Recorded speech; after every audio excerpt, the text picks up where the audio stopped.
vedare tinokuchingamidzai zvekare kune chimwe chirongwa pano paZim Facebook Secrets and Confessions. Tadzoka zvekare nemamwe mamessages. Regai tibva tapinda mumamessages edu atadzoka takakubatirai. Message yedu yekutanga yakamira sekudai so: hanzi makadi zvenyu mukoma, ndinokumbirawo kuti munge muchindiposterawo nyaya yangu makavikawo chitupa changu. Ndauyawo pano ndiine confession yangu iyo yandiinayo. Mukoma Nashe, ndikudawo help kubva kumhuri yeZimbabwe, uye zvekare ndine yambiro iyo yandiinayo. Mukoma Nashe, zvakaitika ndezvekudai so: ininiwo ndainge ndimboriwo munhu wekuti ndaibata mari. Ndakamboshandidzana neimwe n'anga yemuno muSouth Africa, saka idzo n'anga dzemunomu dzinonyanyisa kushandisa mahuman body parts. Of course maSouth African ndinowanzo kuteerera stereki machannels enyu echirungu. Ndinoti kana ndava kuverenga macomments evanhu vemuno muSouth Africa ndichingodzungudza musoro kudai vachiita sekunge kwedu kuZimbabwe ndokune vanhu vanonyanyisa kushandisa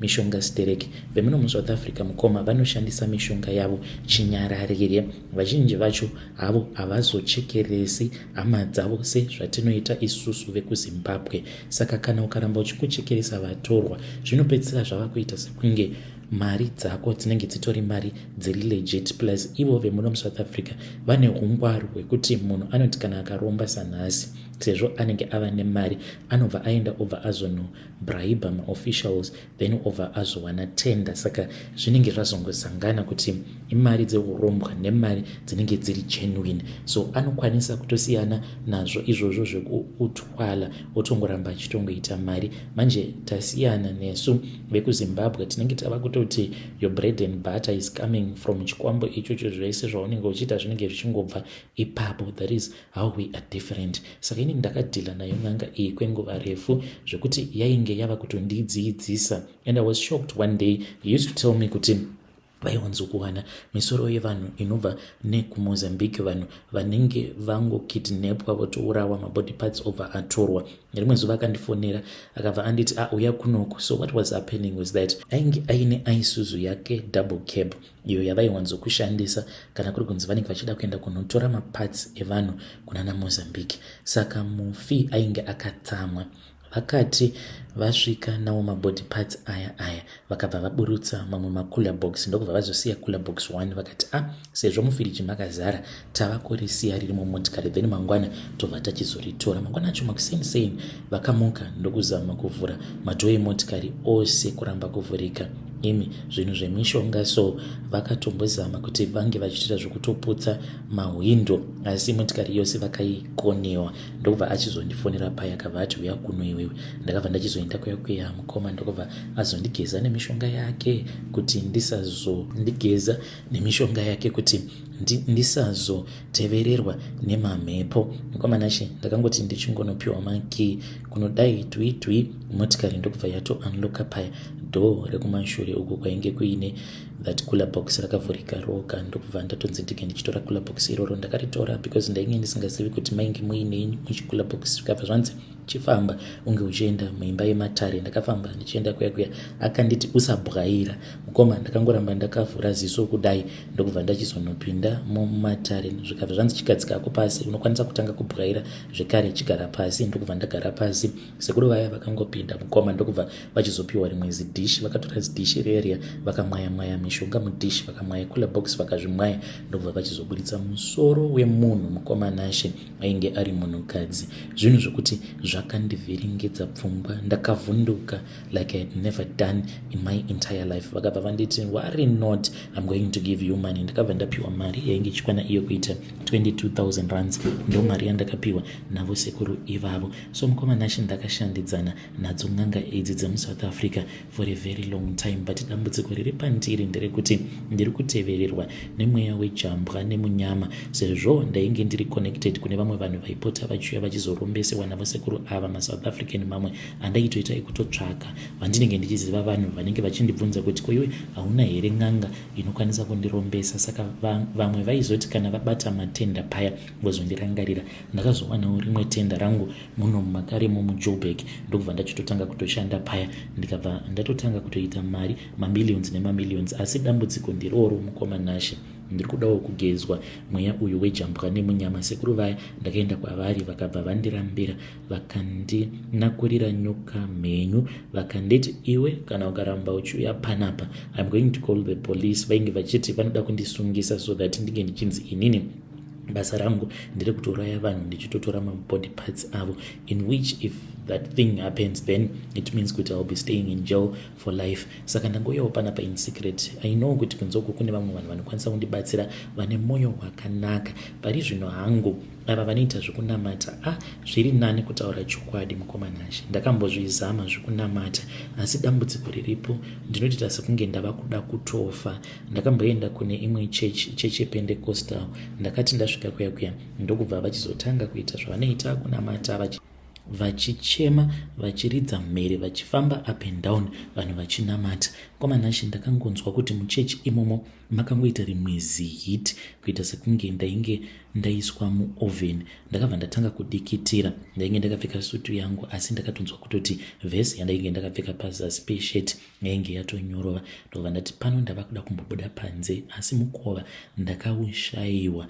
Ndakazoti ndakwanisa kubuda panze ndakamhanya ndikaenda kutoilet. Marutsiro andakaita it's like ndainge ndatova nehigh fever. Saka I know kuti ndinokwanisa kubetserwa maybe nevanhu vanonamata, but pari zvino manje handizivi kuti chii chakambokonzeresa kuti ndinge ndichita sekunge ndichafa panguva iyo pandakamboenda kune imwe chechi ndichiti zvimwe kuda ndinokwanisa kubetserwa. So I don't know kana variko vanokwanisa kundibatsira mbijana especially ava vekumasowe avo vemaPentecostal. Aiwa pari zvino hangu chimbondiregererai. You do not know the pain that I felt when I was inside that church. Handidi kutaura zita rayo nekuti zvinozoita sekunge ndiri kuita marketing for that church. Vedare ndo message iyo yandakatumidzirwa ichibva kuna mukoma vedu avo. Ngatizamei kuti tinge tichitaura navo mukoma vedu ava mucomment section. Strange things indeed they do happen in this world. Hanzi praise and worship, vanhu vepraise and worship pavainge vachinamata ndainzwa sekunge ndiri kutsva kuita sekunge munhu aiswa muoven. Zvakangooma hazvo vedu we. Rekedzai tibva taenda panyedu inotevera. Nyedu inotevera yakamera sekudai so. Hanzi makadi zvenyu mukoma ndinonyenga masingle mother online ndichirara navo. Ndikangorara naye one day ndobva ndamuramba nekuti ndiyo mhiko yangu iyoyo inondiitisa mari. Gomanashe ndiri murume uye zvekare ndine makore 44 years kuberekwa. Ndainge ndichimbogara hangu kuZimbabwe uko kwandainge ndichiita zvechikorokoza. Dambudziko parakazouya ndeapo pekuti ndakabva ndachizonetsana nemukadzi wangu. Ndainge ndichimuda nyaya idzi dzekuti unorora mukadzi anenge akanaka. Men, you need to stick to your levels and tanhaidza munosvikira nekuti mukadzi akanaka anokwanisa aine true love, but dambudziko nderekuti mutrue love yake iyoyo anenge achingoti akangobuda obva atonyengwa, kana ukamusiya obva apfimbwa. Dzimwe nguva mumba munenge musitomborina kana chokubata. Ndozvakazoitika ipapo. Ndakabva ndachizoenda ndokubva ndachizodzoka apa ndainge ndisina kana sendi. Ndakatoona kutoti madam vainge vangova nemamwe mamudzu asi mukadzi wangu ndainge ndichimuda until ndichizomubata red handed. Ainge aine chikomba kuti ndigine chimurova. Ndakashaya kana simba ndikamuti no, ndinokuda mukadzi wangu, there is no need for you to do that. Ndobva anditi it's fine, I won't do it anymore. But kana munhu atotanga anenge atotanga, there is nothing that you won't do. Komanashe akaramba achingondiurira kusvika ndega ndaona kuti pano ndinokwanisa kupiwa kunyangwe edzi chaiyo. So mukomanashe ndakazorambana naye mukadzi uyu, but ndaimuda hama dzangu nemwoyo wangu wose. Asi sometimes those that you love will never return back the love to you. Ndakabva ndachizotanga kuwirirana noumwe mufesi ainge achitawo zvekutenga goridhe achitengesa. Saka mufesi uyu akabva anditi ainge achida kufamba neni since ndainge ndakamboita zvechikorokoza plus ndaizivikanwa munzvimbo dzakasiyana siyana. Mukuzonofamba tose ndopandakabva ndachizoona kuti mufesi uyu ainge aine kamwe katsvimbo kake. Katsvimbo aka kaiwanzokugara kari kuback seat, kana kuti achidriva paya anenge akakaisa pakati pemakumbo. Ndakazomubvunza one day musi wacho iwoyo tainge tatonwa zvedu doro takati dhakwei zvishoma. ndokubva achizotanga kundiudza nyaya dzake dzose dzekuti ainge akaenda kumozambique. Paakaenda kumozambique ndo paakabva achizopiwa mushonga welaki uyo wakazopanduka. Mushure mekunge mushonga uyu wapanduka ndo paakabva achizodzokera kuya akabva achizopiwa zvekare mumwe mushonga until achizonopiwa katsvimbo ikako. Akanditi katsvimbo aka ndo kanoita kuti ndinge ndichikwanisa kuita mari. Ndikati iwe nemari yose iyi yauri kuita ingawani mhuri yako inodya ichiguta? Akabva anditi no money, I need more money, nekuti saizvezvi vana vangu vari kuenda kumaprivate school. Unomboziva kuti mwana wangu 1 anobhadhara mari uye zvekare pamba pandinogara unombozviziva kuti tinobhadhara renti yemari, saka money will never be enough.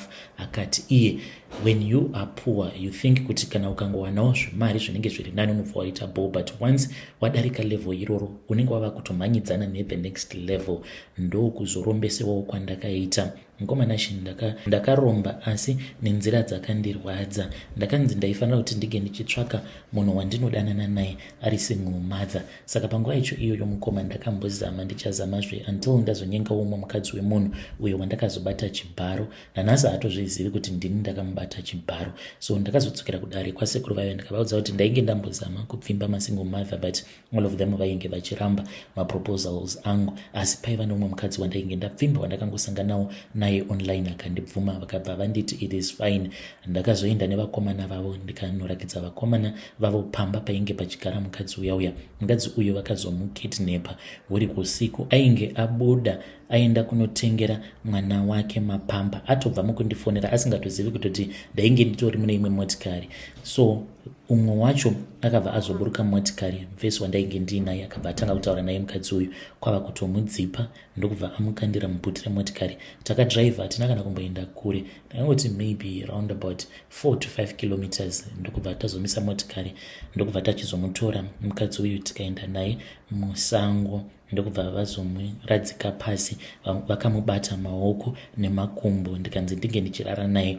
Iye vainge vakatomuvhara kufesi kwake nechijira. Ndokubva ndatanga kusika naye bonde. Ndakamubata chibharo mukadzi uyu hameno zvavainge vachida paari nekuti ndichingonopedza. Mumwe wacho akabva atanga kupukuta sikarudzi yangu nesikarudzi yake mukadzi uyu nechimwe chimucheka chaainge apiwa neng'anga yacho iyoyo.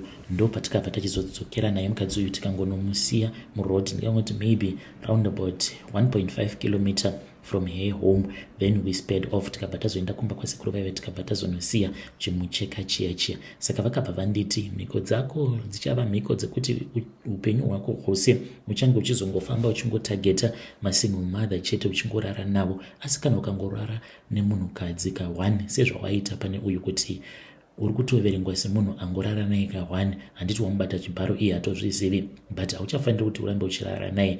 Mukomana chimukadzi uyu ainge achida kutondiudza kuti ainge akabatwa chibharo, but ndakabva ndazongomubloka mukoma. Akarwadziwa even right now anogara achingotaura neni, but inini handisina kana basa naye because ndakatomushandisawo pamhiko dzangu. Saka ndiyo nyaya yangu mukoma. Apa maZimbabwe nika ari desperate, especially ava vakadzi ava. Kungomunyenga chete 2 minutes anenge ava kutokuda. Apa nemari yandinayo mukoma nashe ndinongorara nemunhukadzi ka1 zvobva zvatovharana. Ndiyo confession yangu. Kana mukaposta nyaya yangu ndizivisei ndichange ndichizotevererawo ndiri mucomment section. Vedare ndo message iyo yandakatumidzirwa ichibva kuna mukoma vedu. Zvakangooma hazvo vedu we. Strange things indeed they do happen in this world. Hey, zvakangooma hazvo vedu we. Rekidzai tibva taenda panyedu inotevera. Nyedu inotevera yakamira sekudai so. Hanzi pane vamwe papa vemuno muZimbabwe vatori nemukurumbira. Mabusiness emurume wangu paakamboita sekunge adzikira, then one of his business partner akabva ati ko wadi wamboenda kuna papa name hidden iwawa wamaprofeti akati kuuya isuwo tiri vanhu zvedu tisingatomboende kuchurch. I don't believe mune zvinhu izvi zveChristianity that and this. No, that one I don't want to believe in that. It is an argument for another day. Takabva tachizoenda kumba kwapapa ava. Handiti munoziva kuti kana mungori vanhu vane mari munopiwa imwe treatment yakangosiyana nevamwe vanhu. Vamwe vanenge vachibhuka vakabva vazonzi musi wakati ndopa muchizoita 1-on-1 but isusu takatongoenda kweya then ndokubva tazonamatirwa. But vachindinamatira there was a way that he was looking at me and I felt so uncomfortable. Ndikabva ndati baba ava vanenge hure chete because ndine bhodhi mukoma ndakaumbwa, saka vaitonditarisa vachitonditarisa uye zvekare ndichitofila uncomfortable because of the way that he was looking at me.